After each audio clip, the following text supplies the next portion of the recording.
नमस्कार, मैं हूं शिवेंद्र श्रीवास्तव और आप देख रहे हैं श्रेष्ठ भारत। दुनिया में आपने तमाम तरीके के अपराध सुने होंगे, अपराधी भी देखे होंगे और उनके बारे में जाना भी होगा।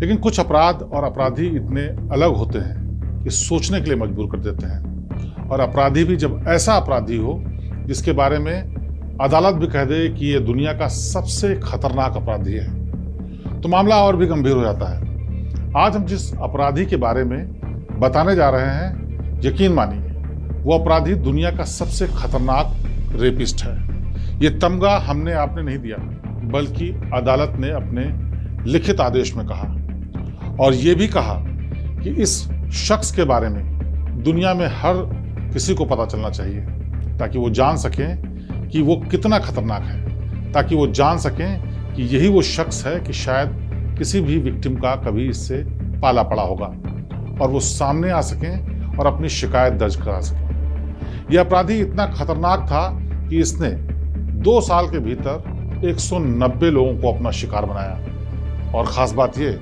कि ये रेपिस्ट लड़कियों को नहीं बल्कि लड़कों को शिकार बनाता था। ये इतिहास का ऐसा खतरनाक रेपिस्ट है जिसको अदालत ने, सरकार ने, पुलिस ने, प्रशासन ने और आसपास के लोगों ने समाज के लिए बहुत ही खतरनाक माना। ये हैरान करने वाली कहानी हम आपको सुनाएं, उससे पहले पीछे का पूरा किस्सा जानना जरूरी है। जगह थी ब्रिटेन का मैनचेस्टर और यूनिवर्सिटी ऑफ लीड्स के पास का एक जगह जहां पर तमाम पब्स, तमाम रेस्टोरेंट्स, होटल्स और चहल पहल रहती थी। रात के करीब 11 बजे थे और 2 लड़के एक पब से निकल करके किसी तरफ जा रहे थे। अचानक से एक पुलिस की जिप्सी आती है, पुलिस उतरती है और उन दोनों लड़कों को रोकती है। कुछ देर उनकी तरफ ध्यान से देखती है और उसके बाद उसमें से एक लड़के से साथ चलने के लिए कहती है। वो लड़का हैरान कि आखिरकार पुलिस उससे ऐसा क्यों कह रही है। उसने सवाल भी किया कि आखिर मैं आपके साथ क्यों चलूं, क्या वजह है, किस लिए आप मुझे अपने साथ ले जाना चाहते हैं। इस पर पुलिस वाले ने थोड़ा जोर देना शुरू किया। ऐसे में दूसरे वाले लड़के ने विरोध किया कि आप किसी को इस तरह से नहीं ले जा सकते। और उसके बाद पुलिस वालों ने उस दूसरे लड़के को किनारे ले जा करके कुछ समझाया। पुलिस वालों के कुछ कहने के बाद वो लड़का इतना घबरा गया कि उल्टे पांव वापस भाग गया। और अब पुलिस की टीम इस पहले वाले लड़के के पास आ जाती है। उस लड़के से उसका नाम पूछती है। उसने बताया कि मेरा नाम सिनागा है, रेनहार्ड सिनागा। फिर उससे पूछा गया कि तुम कहाँ के रहने वाले हो। उस लड़के ने बताया कि मैं मूलतः तो इंडोनेशिया का हूँ, लेकिन यहाँ पर पढ़ाई कर रहा हूँ। यूनिवर्सिटी ऑफ लीड्स में पीएचडी की पढ़ाई कर रहा हूँ। दिखने में बेहद भोला भाला, सीधा, इंटेलिजेंट और एकदम शरीफ लड़का लग रहा था। पुलिस वालों ने फिर से आपस में बात करके तस्दीक की कि क्या इसी नाम की हमें तलाश है, क्या इसी लड़के की तलाश है। दूर से खड़े एक लड़के ने इशारा किया, जी हाँ, यही है वो लड़का। अब इसके बाद पुलिस वालों ने उस लड़के को अपनी गाड़ी में बिठा लिया और उससे पूछा कि तुम कहाँ पर रहते हो। उसने बताया कि पास में ही मेरा घर है, फ्लैट है जहाँ पर मैं किराए पर रहता हूँ। लेकिन वो बार बार इस बात को पूछे जा रहा था कि आखिरकार उसको पुलिस क्यों पकड़ रही है या उसको अपने साथ क्यों ले जा रही है। पुलिस वाले इस बात का कोई जवाब नहीं दे रहे थे, बल्कि उससे यही कह रहे थे कि पहले घर चलो, फिर हम आपको बताते हैं। चंद मिनटों के बाद पुलिस वालों की गाड़ी उस लड़के सिनागा रेनहार्ड के साथ उसके फ्लैट के बाहर पहुंच गई। रात को करीब 11:30 बज चुके थे, 11:45 बज चुके थे। आसपास के लोगों ने जब पुलिस की जीप और उस लड़के को देखा तो वो हैरान हो गए कि आखिरकार कोई हादसा हो गया, कोई घटना हो गई। आखिर क्या हुआ है कि इस सीधे साधे शरीफ लड़के को लेकर पुलिस रात के इतने बजे उसके फ्लैट के बाहर आई है। कुछ एक लोग बाहर भी निकले, उन्होंने पूछने की कोशिश की। पुलिस ने किसी का जवाब नहीं दिया। दरअसल पुलिस जवाब देना भी नहीं चाहती थी और यकीन मानिए पुलिस के पास जो जवाब था वो बेहद हैरान करने वाला था। चंद मिनटों की नानुकुर के बाद सिनागा उनको अपने फ्लैट के भीतर ले जाता है, लेकिन फ्लैट के भीतर सब कुछ सामान था। अब पुलिस वाले वहाँ पर बैठ जाते हैं और उनमें से 1-2 पुलिस वाले फ्लैट के अंदर तलाशी लेना शुरू करते हैं। इस पर सिनागा गुस्सा हो जाता है और कहता है कि आखिरकार किस लिए यहाँ पर तलाशी ली जा रही है और किस अधिकार से ली जा रही है, मुझे कोई कुछ मामला बताएगा सही। इस पर पुलिस वाले ने पहली बार जवाब दिया कि तुम अपने आप को हिरासत में समझो। अब लड़के का चेहरा एकदम फक पड़ गया था, एकदम ऐसा जैसे कि उसके चेहरे से किसी ने खून निचोड़ लिया हो। उसने फिर से दोबारा पूछने की कोशिश की। इतने में दूसरे पुलिस वाले ने उसे चुप करा दिया और उससे कहा कि जो कुछ भी तुमसे पूछा जाए सिर्फ उसका जवाब दो, क्योंकि जो कुछ भी तुम कहोगे उसका तुम्हारे खिलाफ अदालत में इस्तेमाल हो सकता है। अब वो लड़का समझ चुका था कि उसको शायद गिरफ्तार किया जा चुका है। वो चुपचाप शांति से बैठ गया और पुलिस की टीम ने उसके कमरे की तलाशी लेनी शुरू की। चंद मिनटों की तलाशी के बाद पुलिस को पहला सबूत मिला। कमरे की फर्श पर कालीन के पीछे खून के धब्बे थे और शायद इसी सबूत की तलाश थी पुलिस को। और उसके बाद सिलसिलेवार एक एक करके कहानी बाहर आने शुरू हो गई। लेकिन इससे पहले कि वो पूरी कहानी आपके सामने आए, आप ये जान लीजिए कि ये वो लड़का था जिसकी पुलिस को तलाश थी। इसकी शिकायत एक एलेक्स नाम के लड़के ने की थी पुलिस स्टेशन में जाकर के। और जब पुलिस स्टेशन में दोपहर में ये लड़का पहुंचा तो बदहवास हालत में था। ऐसा देख कर लग रहा था कि वो नशे की हालत में अभी भी है। और उसके बाद उस पुलिस वालों को उस लड़के ने जो कहानी सुनाई वो बेहद डरावनी और हैरान करने वाली थी। दरअसल एलेक्स ने पुलिस को बताया था कि वो कल रात मैनचेस्टर के एक पब में पार्टी में था। वहाँ उसको एक लड़का मिला जिसने अपना नाम सिनागा बताया। देखने में भोला भाला और सीधा साधा लगने वाला लड़का बहुत ही मिलनसार था, बहुत ही फनी था और एंजॉय कर रहा था। उसको भी इस लड़के में थोड़ा सा इंटरेस्ट आया और दोनों ने आपस में बातचीत शुरू की। बातचीत धीरे धीरे बढ़ती रही और दोनों साथ में ड्रिंक लेने लगे। उसके बाद सिनागा ने उसको ऑफर किया कि पास में ही मेरा फ्लैट है, वहाँ चल करके हम लोग पार्टी करते हैं और शांति से बात भी करते हैं। एलेक्स को ये ऑफर अच्छा लगा क्योंकि पब के शोरगुल से वो भी दूर जाना चाहता था। लिहाजा वो सिनागा के साथ उसके फ्लैट की तरफ चल दिया। लेकिन एलेक्स को ये नहीं पता था कि जिस फ्लैट में वो जा रहा है, जिस लड़के के साथ वो जा रहा है, वो और उसके साथ बीतने वाली यादें उसके लिए ज़िंदगी भर का नासूर बन जाएंगी। एलेक्स के मुताबिक जब वो सिनागा के साथ उसके फ्लैट पर पहुंचा तो उसके कमरे में पार्टी जैसा माहौल पहले से था। शराब की बोतलें रखी हुई थी, म्यूज़िक लगा हुआ था, लाइट्स अलग तरीके से जल रही थी, यानी कि पूरा माहौल ऐसा लग रहा था कि वहाँ पर पार्टी की जाने वाली है या फिर की गई थी। अब एलेक्स वहाँ पर थोड़ी देर में कंफर्टेबल हो गया क्योंकि सिनागा पहली नज़र में उसको बहुत ही पसंद आया था। थोड़ी देर बाद दोनों ने बातचीत शुरू की और ड्रिंक्स भी लेना शुरू किया। लेकिन अचानक करीब 12 बजे के आसपास एलेक्स को महसूस हुआ कि उसको शायद शराब ज़्यादा चढ़ रही है और शराब ज़्यादा चढ़ने की वजह से उसने कहा कि अब मैं घर वापस जाना चाहता हूँ। लेकिन सिनागा ने उसको इंसिस्ट किया कि कहाँ इस वक्त घर जाओगे, मेरे साथ ही रुक जाओ और मैं इस फ्लैट पर अकेले रहता हूँ। सुबह मैं यूनिवर्सिटी के लिए जाऊँगा और उसी वक्त तुम भी साथ में चले जाना और रात भी यहाँ पर आराम से तुम सो सकते हो। एलेक्स को इस बात में कोई बुराई नज़र नहीं आई, कोई ऐसी चीज़ नहीं लगी जिसकी वजह से वो इनकार कर सके। और वो थका भी हुआ था, नशा भी ज़्यादा हो गया था, लिहाजा उसने रुकने की सोची। लेकिन अगली सुबह जब उसकी आँख खुली तो उसके लिए सबसे हैरानी का मंजर था। एलेक्स के मुताबिक जब अगले दिन सुबह वो उठा तो उसको रात की कुछ धुंधली यादें आ रही थीं। उसे महसूस हो रहा था कि जब वो तीसरी या चौथी ड्रिंक ले रहा था सिनागा के घर पर तो उस पर नशा हावी हो रहा था। नशा ऐसा था जो उसको बेहोशी की तरफ ले जा रहा था और उस बेहोशी के आलम में उसने जो देखा वो उसको अब तक डरा रहा है। दरअसल एलेक्स के मुताबिक रात में जब वो भयंकर नशे में या बेहोशी की हालत में था तो उसने महसूस किया कि सिनागा उसके साथ बलात्कार कर रहा है। एलेक्स के मुताबिक बलात्कार करने के अलावा भी जब वो बलात्कार कर चुका तो उसके बाद उसने उस पूरे सीक्वेंस की वीडियो बनाई, क्योंकि उसको याद आ रहा है कि उसने एक मोबाइल कैमरा ऑन कर रखा था और उस मोबाइल कैमरे में शुरू से आखिर तक सब कुछ रिकॉर्ड हो रहा था। ये बात उसको बार बार परेशान कर रही है कि कहीं वाकई नशे की हालत में उसने कुछ ऐसा सोच लिया है या फिर वाकई इसके साथ हुआ है। दोपहर तक जब उसका नशा थोड़ा कम हुआ तो उसने एक बार फिर से उस चीज़ों को याद करने की कोशिश की तो उसको तमाम अपने शरीर पर ऐसे निशान, ऐसे सबूत दिखे जिससे उसको यकीन हो गया कि कल रात उसके साथ बहुत कुछ गलत हुआ है। और सबसे ज़्यादा डराने वाली बात ये थी कि इस सारे वाक़े का वीडियो भी बनाया गया है। इसी शिकायत को लेकर के एलेक्स मैनचेस्टर में पुलिस के पास पहुंचा था और मैनचेस्टर पुलिस टीम लेकर के सिनागा को पकड़ने पहुंची थी। अब पुलिस उसके फ्लैट के भीतर उस मोबाइल फ़ोन को तलाश रही थी जिस मोबाइल फ़ोन के भीतर तमाम सबूत हो सकते थे एलेक्स के साथ रेप करने के। लिहाजा पुलिस ने सिनागा से बार बार पूछा कि तुम्हारा मोबाइल कहाँ है। काफ़ी देर तक वो मना करता रहा, लेकिन जब पुलिस ने सख्ती से पूछताछ की तो सिनागा ने वो मोबाइल फ़ोन बता दिया, बरामद करवा दिया जिस मोबाइल की बात पुलिस कर रही थी। अब पुलिस ने उस फ़ोन को जैसे ही ऑन करके देखा, उनकी आंखें फटी की फटी रह गईं, क्योंकि पूरा मोबाइल सिर्फ और सिर्फ वीडियोस से भरा हुआ था। उसमें 1 नहीं, 2 नहीं, 3 नहीं, 4 नहीं, बल्कि सैकड़ों की संख्या में ऐसे वीडियोस थे जिसमें लड़के उसके कमरे में मौजूद हैं। एक एक लड़के की तस्वीर थी उसमें, और उन लड़कों के साथ सिनागा रेप कर रहा है। रेप करने के बाद हर एक रेप की वीडियो भी बनाई गई। सब कुछ इतना प्लान तरीके से था कि कमरे के भीतर एंटर करने से लेकर आखिर में वापस जाने तक का सारा वीडियो उसके मोबाइल में कैद था। और ये संख्या करीब 150 के आसपास थी। यानी करीब 150 वीडियोज़ ऐसे थे जिसमें सिनागा अलग अलग लड़कों के साथ रेप कर रहा है, उनके वीडियोज़ बना रहा है और उसके बाद उसमें सेव कर रहा है।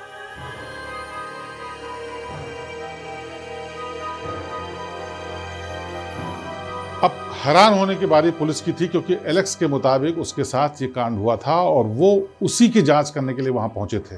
लेकिन यहाँ पहुंचने के बाद उनको जो समझ में आया, जो दिखा, जो मोबाइल के ज़रिए सबूत मिले, वो ज़्यादा परेशान करने वाले थे, ज़्यादा हैरान करने वाले थे। लेकिन अभी तक उनको इस बात का अंदाज़ा नहीं था कि वो इतिहास का ऐसा अपराधी पकड़ने जा रहे थे जिस अपराधी के नाम आगे एक रिकॉर्ड दर्ज होने वाला है।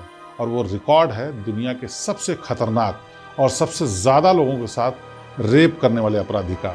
और सिनागा रेनहार्ड वही शख्स था जिसके नाम आज भी ये रिकॉर्ड है, जिसने दुनिया में सबसे ज़्यादा रेप किए, वो भी पुरुषों के साथ और वीडियो रिकॉर्डिंग्स के साथ। ये बात केवल पुलिस की जुबानी नहीं है, आम लोगों की कहानी किस्सों में नहीं है, बल्कि अदालत के रिकॉर्ड्स में है। क्योंकि रेनहार्ड को गिरफ्तार करने के बाद जब पुलिस ने जांच शुरू की तो उनकी हैरानी बढ़ने लगी। दरअसल रेनहार्ड, जो कि 36 साल का था, चश्मा लगाता था और बेहद दिखने में शालीन और स्मार्ट था, जिसके बारे में लोग ये भी अंदाजा नहीं लगा सकते थे कि वो किसी से झगड़ा कर सकता है, बहस कर सकता है या किसी भी तरीके का अपराध कर सकता है। लेकिन वीडियो सबूत ये बताते थे कि तमाम उन लोगों के साथ जिसके साथ उसने रेप किया, उनके साथ मारपीट भी की, उनके शरीर पर घाव भी दिए, उनको जलाया भी, सिगरेट से जलाया और तमाम ऐसी करतूतें की जो कि सभ्य समाज में बिल्कुल भी सोची नहीं जा सकती हैं। पुलिस एक एक मामले की जांच कर रही थी, लेकिन मुश्किल इस बात की थी कि जो तमाम वीडियोस दिख रहे थे वो लोग उनको मिल नहीं रहे थे। पुलिस ने शुरुआत में तमाम कोशिशों के बाद 20-25 ऐसे मामले खोज निकाले जिनको रेनहार्ड ने अपना शिकार बनाया था। दरअसल पुलिस ने अपनी जांच का दायरा सबसे पहले उस पब की तरफ बढ़ाया जहां पर रेनहार्ड शिकार करने के लिए जाता था। रेनहार्ड ने पूछताछ में जो बताया तो उसकी मॉडस ऑपरेंडी बिल्कुल ही डिफरेंट थी। अपने फ्लैट के पास भीड़ भाड़ वाली जगह में सबसे ज़्यादा पॉपुलर पब में वो रोज़ जाता था और पब में जाने के बाद वहाँ पर नज़र रखता था उन लड़कों की तरफ जो अकेले आए हों, और उन अकेले लड़कों को अपनी पर्सनालिटी से, अपनी बातचीत से, अपनी हरकतों से वो अट्रैक्ट करता था, उनसे दोस्ती करने की कोशिश करता था। लड़के लड़कों में आपस में आसानी से दोस्ती हो जाती है, ख़ास तौर पर जब वो पब में अकेले हों, अपने पेयर के साथ न गए हों, किसी लड़की के साथ न गए हों या फिर उनका कोई साथी ना हो। इसी मॉडस ऑपरेंडी को उसने इस्तेमाल किया। पहले बातचीत शुरू की, फिर ड्रिंक्स को ऑफ़र करता था और बातचीत में बताता था कि पास में ही उसका फ्लैट है, और उसके बाद उनको फ्लैट पर लेकर के आता था। और ये मॉडस ऑपरेंडी उसने इस्तेमाल की। उसने पुलिस को जो बताया वो इतना हैरान करने वाला था कि शुरुआत में पुलिस को लगा ये कहानी झूठी है। दरअसल ये लड़का मैनचेस्टर में एक यूनिवर्सिटी में पढ़ाई करने के लिए आया था, और जब वहाँ पर पुलिस जांच करने के लिए पहुँची तो हर एक शख्स ने यही कहा कि वो निहायत ही शरीफ इंसान है, ना तो किसी से उसकी दुश्मनी है, ना किसी से ऊंची आवाज़ में बात करता है, ना किसी से झगड़ा करता है, और ना ही उसकी कोई ऐसी शिकायत है जिससे इस बात पर यकीन किया जा सके। अब ये मामला धीरे धीरे मीडिया में आ रहा था कि एक लड़का जिसका नाम सिनागा रेनहार्ड है, वो विदेश का रहने वाला है, यानी ब्रिटेन से बाहर का रहने वाला है, और उसने ऐसी करतूत की है, ऐसा पुलिस कह रही है। लोगों का गुस्सा बढ़ना शुरू हो गया कि क्या वाकई ये मामला सच है, या फिर इतना विभत्स कांड करने वाला ये शख्स कौन है, इसमें सच्चाई क्या है। इसको जानने के लिए लोग मीडिया के दफ्तरों के बाहर, पुलिस स्टेशन के बाहर इकट्ठे होने लगे कि उनको सच्चाई बताई जाए कि क्या वाकई ऐसा कोई कर सकता है। धीरे धीरे जब ये बात मीडिया में फैलने लगी तो दबाव इस बात का भी आने लगा कि इसकी पूरी सच्चाई सामने आनी चाहिए। पहले अदालत ने जब उसकी जांच चल रही थी तो कोर्ट की पेशी के दौरान कहा कि इस पूरे मामले को गुप्त रखा जाए। उसकी वजह ये थी कि उसके शिकार ऐसे लोग थे जो कि अपनी पहचान नहीं बताना चाहते थे। उसके शिकार रेप के शिकार लोग थे। वो लोग नहीं चाहते थे कि उनका नाम सार्वजनिक हो और लोगों को पता लगे कि नशे की आदत की वजह से, गलत लोगों से दोस्ती करने की वजह से वो शारीरिक शोषण का शिकार हुए हैं। और भी ज़्यादा जाति जो उनके साथ ब्लेड से काटने के निशान, उनको घायल करने के निशान, या फिर ऐसी तमाम जो कि चीज़ें लोग नहीं करते आमतौर पर, ऐसी चीज़ें की गई हैं। इसकी वजह से शर्म और झिझक से लोग सामने नहीं आना चाहते थे। लेकिन लोगों का दबाव, प्रदर्शन और शिकायतों की वजह से अदालत को इस बात की इजाज़त देनी पड़ी कि इस मामले को मीडिया खुलकर रिपोर्ट कर सकती है, इस अपराधी की पहचान सार्वजनिक की जा सकती है। उसके बाद पहली बार शिनागा की तस्वीर सामने आई और लोगों ने जाना कि इस भोले भाले चेहरे के पीछे कितना बड़ा शैतान छिपा हुआ है। शिनागा की पूरी कहानी जब सामने आई तो लोग और भी हैरान हुए, और जो सामने कहानी आई उसके मुताबिक उसकी मॉडस ऑपरेंडी थी वही सबसे ज़्यादा हैरान करने वाली थी।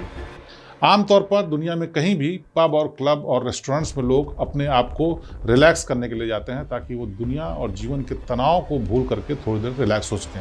इस रिलैक्स होने के टाइम को उसने शिकार ढूंढने के लिए इस्तेमाल किया। लोगों से नॉर्मली दोस्ती की, उनको ड्रिंक्स ऑफर की, फिर अपने फ्लैट में ले गया और वहाँ फ्लैट में ले जाने के बाद उनको नशे की दवाई खिलाई। पुलिस के मुताबिक शिनागा 1-2 ड्रिंक के बाद ड्रिंक्स में कोई ड्रग मिलाता था जिसकी वजह से शिकार उसका बेहोश हो जाता था, और बेहोशी की हालत में वो उसके साथ पहले तो लिपटा चिपटी करता था, उसके बाद रेप करता था। जब वो रेप करता था तब तक शिकार की हालत ऐसी हो चुकी होती थी कि वो किसी भी तरीके का विरोध नहीं कर सकता था। और ख़ास बात ये भी थी, इस दवाई का असर ऐसा था कि बाद में उस शख्स को कुछ याद भी नहीं रहता था। यानी कि जो शिकार होता था उसको धुंधली यादें ऐसी रहती थी कि शायद कुछ रात में हुआ है, लेकिन ज़्यादातर मामलों में पाया यह गया कि वो लोग अपने साथ आप बीती को या तो भूल चुके होते थे या फिर ऐसी धुंधली याद होती थी कि वो खुल करके सामने नहीं आना चाहते थे। जब अदालत ने इस बात की इजाज़त दी कि इस मामले को मीडिया में प्रचारित किया जाए, रिपोर्ट किया जाए और इस लड़के का चेहरा सामने लाया जाए, उसके पीछे भी उद्देश्य ये था कि ताकि इस चेहरे को देखने के बाद वो शिकार लोग, वो विक्टिम, वो पीड़ित लोग सामने आ सकें जिनको इसने शिकार बनाया है, और वो खुल करके अपनी बात कह सकें। अदालत ने जब ये फैसला किया, खबरें जब मीडिया में आनी शुरू हुई तो पहली बार ऐसा हुआ कि 20-25 मामले सिर्फ खुले थे और अब लोगों की बाढ़ लग गई थी, क्योंकि अदालत ने इस बात का भी आदेश दिया था कि सरकार इसके लिए एक नंबर जारी करे जिस नंबर पर गुप्त तरीके से उन लोगों की बातों को सुना जाएगा जो शिकायत करना चाहते हैं।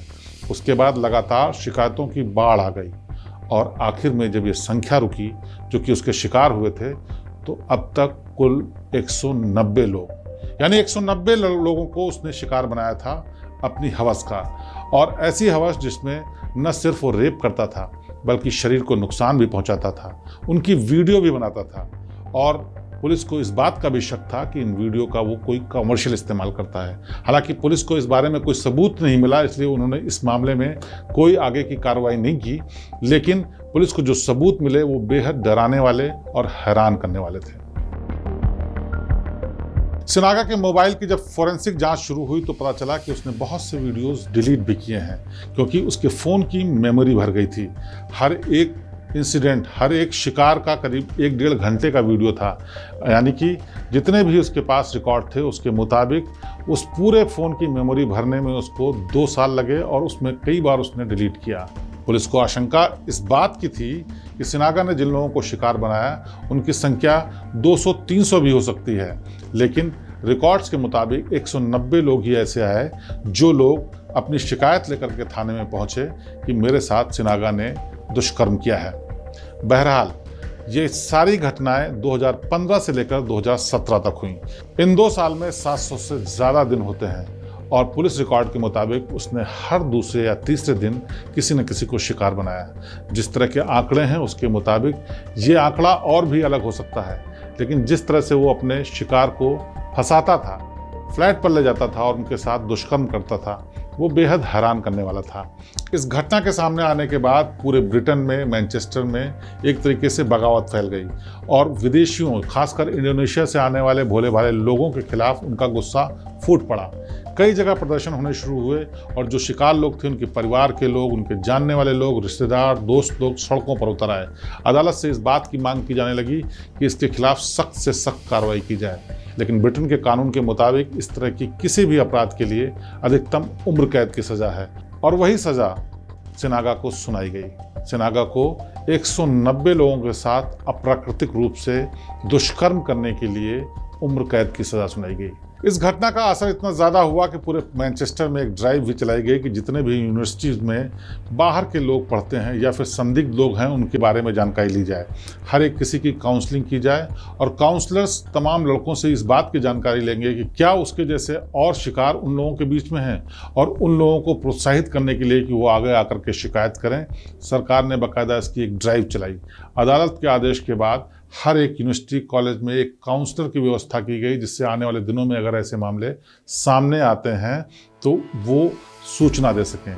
साथ ही साथ मैनचेस्टर में जितने पब्स और रेस्टोरेंट थे, उनको ताकीद की गई कि वो अपने यहाँ सीसीटीवी कैमराज ऐसे लगाएं जिससे ये तय हो सके कि कौन किसके साथ आया था और कौन किसके साथ गया था, और ज़रूरत पड़ने पर पुलिस प्रशासन को इसके बारे में इत्तला की है। इसके ये इंतजामात वो प्रशासन ने किए जिससे कि आगे घटनाओं को रोका जा सके। लेकिन पुलिस को आशंका इस बात की है कि ऐसे तमाम लोग पहले भी शिकार बना चुके हैं, क्योंकि पब्स में, क्लब्स में आमतौर पर लोग जाते हैं जो उनमें से कई ऐसे होते हैं जो अपराधी किस्म के होते हैं। नशे की हालत में लड़कियों को, लड़कों को भी शिकार बनाते हैं। कई ऐसे मामले भी सामने आते हैं जिसमें लड़कियां, भोली भाली लड़कियां जो पब्स में जाती हैं और वहाँ पर इस तरह के लोग जब उनको मिलते हैं तो उनका शिकार बन जाती हैं, क्योंकि पब्स में लड़कियों को अकेले एंट्री भी दी जाती है और लड़कों को कपल के साथ ही एंट्री दी जाती है। लेकिन इनका ठीक आंकड़ा नहीं पता चल पाया, लेकिन ब्रिटेन के आंकड़ों के मुताबिक ये सबसे बड़ी फिगर थी जो किसी एक शख्स ने रेप के लिए तमाम लोगों को शिकार बनाया था। और ये मामला इतिहास का सबसे बड़ा मामला है जिसमें एक शख्स ने इतने पुरुषों को रेप का शिकार बनाया था और वो संख्या कागजों पर 190 है। अदालत ने इसको दुनिया का सबसे खतरनाक अपराधी, दुनिया का सबसे खतरनाक रेपिस्ट कहा। अपराध के इतिहास में सिनागा रेनहार्ड का नाम दुनिया के सबसे खतरनाक रेपिस्ट के रूप में दर्ज है। मैनचेस्टर की तमाम यूनिवर्सिटीज़ में और इसके अलावा ब्रिटेन के कई कॉलेजेस में उसकी तस्वीर और उसके बारे में जानकारी है, ताकि अगर उस जैसा शख्स या वो शख्स कभी भी उनको दिख जाए तो पुलिस को सूचना दें। हालांकि इस घटना में पकड़े जाने के बाद उसको एक काउंसलिंग होम और उसके बाद जेल भेज दिया गया, लेकिन पुलिस को इस बात का शक था कि इससे पहले भी और अलग जगहों पर उसने शिकार बनाए होंगे। इसके लिए एक बाकायदा ड्राइव चलाई गई जिससे कि तमाम पब्स में सीसीटीवी फुटेज चेक की जा सके, वहाँ के लोगों से बातचीत की जा सके कि क्या वाकई उनका कभी सामना इस लड़के से हुआ है।